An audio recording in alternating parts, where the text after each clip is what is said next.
quarterback. Kyle Pitts, he's widely regarded as the best player after any quarterback, as we've been talking about, and he should be available for Atlanta. But there are reports that the Falcons could be interested in drafting the heir apparent to Matt Ryan. So, Shannon, should the Falcons take a quarterback or Kyle Pitts? Yep, this is tough. It's a tough one. I agree. Do we take Matt Ryan's replacement, who could be the local kid in Justin Fields? Could be. I'm pretty sure he's going to be there. Do we take Kyle Pitts, who we believe is a transcendent tight end? Yep. Or do we trade out of that and accumulate more picks? You will have offers. Yes, you absolutely. That is a very tough decision. Now, it seems to me when they restructured Matt Ryan's contract, it made the next 2 years of them getting off him virtually impossible, Skip. I don't know if you're going to do a $40 million cap hit. Now, hey, we just saw Philly get off of Carson Wentz, and we saw the Rams, and they take 20 plus $30 million cap hit. So to say they can't do it, because the cap is going to go up, Skip. The cap is 189 this year. In 3 years, the cap's going to be $250 million. Let's just call it what it is, because the new money kicks in. And so you know what they got, so that's where the cap's headed. So it'll make it a more digestible. Julio Jones is the unknown, Skip. You hear their fielding calls for Julio because of that. You know, if they move on, it saves them $15.3 million. I'm looking at it like this. See, I'm going to take your philosophy. If I'm Atlanta, I keep Matt Ryan. I keep Julio, Cavalry, and I take Pitts, and I don't look back. I say, I will get into a scoring match with all of you. I know my defense is suspect, but I feel I can score a lot. Because you have to understand, Skip, Arthur Smith loved the two tight ends. Remember, he had Jonnu Smith and Furska. So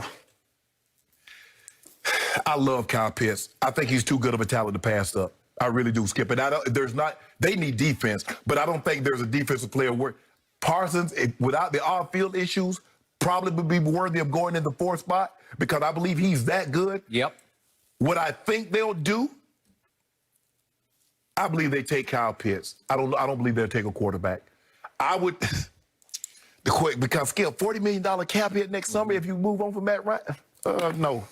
They taking Pitts. I say they take Pitts, pair him with Julio, Ridley, and they try to form what they have in Kansas City. Okay. I do not disagree with your final takeaway from this.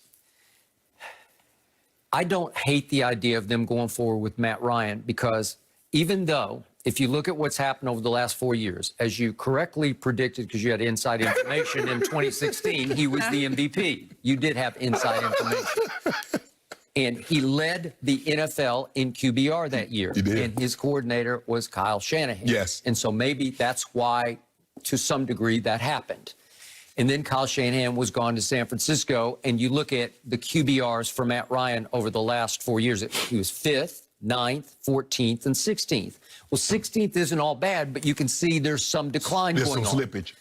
He is about to be 36 years of age. Tom Brady is going on 44 years of age. So again, he's so much younger than Brady, it's hard for me to say give up on Matt Ryan because I don't think it's quite time. And you look at his numbers, Skip, the dude got 55,000 yards passing. And maybe I got prisoner of the momented.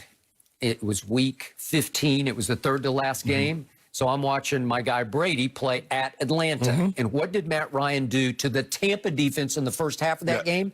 He threw for 235 and 2 touchdowns and no picks in the first half. And they led 17-0 at halftime. Of course, Brady came back in the second half and threw for 320 in the second half against a pass defense that was the 5th worst of all time. All time. The first worst of last year, but the 5th worst all time. Now, I got 2 of those guys on my team, and they're going to be my starting safety linebacker, right? Good luck. Good luck is correct. Okay, so I saw Matt Ryan do that to a really good Tampa defense. Maybe it hadn't quite crystallized yet for them. They hadn't quite taken off as they did finally at Washington and New Orleans and then at Lambeau. But it was highly impressive, and it was so impressive that I said, that guy's still really good. Yeah, he is. Okay? Kyle Pitts is transcendent. You just can't not take him. You will forever regret it. Now we get to the Julio dilemma, which is, you know, they've already shopped him because they already admitted. Terry Fontenot said, yeah, we're accepting calls. We're listening to calls. So they know what's on the board. Is it possible, because I wouldn't doubt this, that somebody has offered them a first-round pick to swap play, Hell, if I'm the Ravens, I'd give up one of them first-round picks I got for him. Well, would you? Hell yeah. They're at 27 and 31. 27 and 31. Okay, Yeah. 27 and 31. Yeah. Would you give number 27 for Julio? Hell yeah. You know what? I would too. Okay, so if you're Atlanta, we're talking about strengthening and strength. You know, I would still love their firepower if they kept Julio. But man, if you could get another, you could pick whatever's the defense is the side of the ball. It's loaded in the draft. Right. So you could get a really good player. You could get an instant starter with the 27th overall pick on your defense, right? Could I trade? The question is, how far could I trade back and still get a top flight defensive player? Trade back from 4? From 4. Oh, and not take Kyle Pitts. Right. I just don't love that. I just don't think it's worth it because you'll forever regret that you didn't take Kyle Pitts. So in other words, you're saying, I don't like the idea of trading Julio because I still think Julio got great football left in him. So I wouldn't trade Julio. I agree with you. I would keep Julio, pair him with Ridley and Kyle Pitts, and okay, Matt Ryan, let's see what we can do here. We're going to have, we're going to have to outscore people. Okay. You know that. Arthur Smith, you understand that. Arthur Smith likes to run the football too, but Skip, I don't really know if they got the running back to kind of run this. He don't have a Derrick Henry. I'm sorry. Doesn't have Derrick Henry, so you're going to have to, generate moving the football through passing it with your quarterback. Okay, so Julio is 32 years of age. Yes.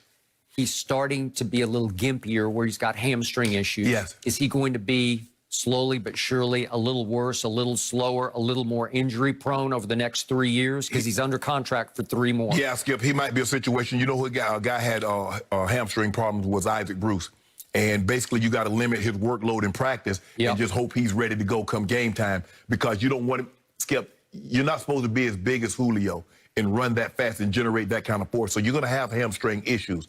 But I don't envy the spot that they're in because here's the thing, Skip. If you don't take a quarterback and one of these guys that you passed on turned out to be great, they're going to say, see, what the hell was Atlanta thinking? If you pass on Kyle Pitts, he turns out to be great. Damn, what the hell were you thinking? You trade Julio and he strings together 2 or 3 more great years. What the hell were you thinking? The 2 toughest decisions are coming back to back.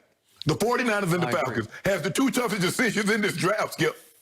And it could be incredibly good or it could be incredibly bad because it all going to depend on how well Arthur Smith's head coaching career starts out. Because you make the right decision. Right. I remind you, they still have Calvin Ridley, who had a huge year. Yes. He had almost 1,400 yards receiving last year. I ain't taking Ridley over Julio. I like Calvin Ridley too. No, but I'm saying he's there. Oh, yeah. You can fall back on that. And Russell Gage he's pretty good. Yes. And Hayden Hurst can have his big game moments, right? Ooh-wee. Okay, so that's what you're looking at. You could keep Julio, but is he going to be more and more of an injury issue for you going forward? You owe against the cap 23.1, then 19.3 and 19.3 the next year. Yeah, think about that. He missed 7 games. Even with the amount of games, Julio's probably missed the equivalent of a season and a half. And nobody through the first 10 years have caught more yards than Julio except Jerry. So just think about where he's been. The guy got 850, over 12,000 yards. Nobody in the history of the game has done that except Jerry. Yeah. Is he still that guy? He's still that dog. I told you the other day, I think he has more left in his tank than A.J. Oh, yeah, there ain't no Green question about that for me. And yet I liked what the Cardinals did to acquire A.J. Green just to see what he's got left. Right. And he'll have a sort of Brady-esque rejuvenation. Well, I mean, the thing is now he's not the number one. They got D-Hop on one side. They got Christian Kirk that can take the top off down the middle of the field. So now he gets, now he's going to get the second corner or the third corner. But I don't envy. See, I like being a coach when everything's already made for me, Skip. I don't like to have to make these decisions. The more I think about it, what you said, strengthen your strength. Take Kyle Pitts, keep Julio. Yes. Hope that he stays somewhat injury-free. And now you have an explosive offense. Oh, yeah. And you would hope that Kyle Pitts would re-inspire Julio to take it up a level. Because here's the thing, Skip. Okay, Breeze is gone out of this division. Yep. We don't know what Carolina's going to do. I don't know if you read John McClain's. He said there's still 8-9 teams that are interested in Deshaun Watson. If you notice, Skip, everything is gone out of the media. So they've gone behind closed doors. They're huddling up. The question is, how much time is Commissioner going to sit on his docket? Because we know he's going to have to go sit it down for a minute, Skip. We know that. You would think so. No, ain't no thinking that. We know that. Yep. So the question is, now, what's the asking price? Somebody's going to get a very good quarterback. Got that right. So in that division, Brady, let's just say for the sake of argument, we say he plays 2 more years, this year and next year. Then Brady's gone. There's no Drew Brees. Atlanta could be sitting real good. Okay. Unless Carolina get Deshaun. Yep. Interesting. Very. I can't see a gotta take Kyle situation where Pitts. Atlanta could pass on Kyle Pitts. I just think he is far too talented. He You would is. He's wonder. You might unbelievable. not sleep at night if you don't go with